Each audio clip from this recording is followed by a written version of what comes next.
How to add custom headers in your OTLP or OpenTelemetry in n8n.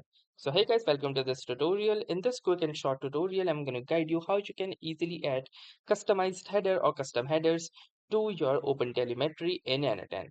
So for that, first launch your n8n instance. Since I am running it locally, I have launched my local n8n instance.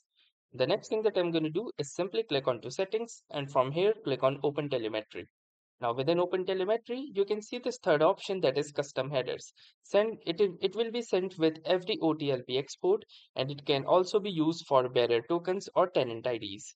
Now from here, click on to add header. Simply enter the key and the value. So for example, key ID, and then you can simply enter the value like this.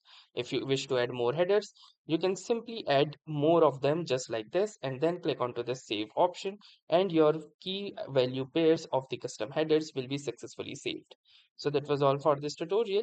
Thanks for watching and have a nice day.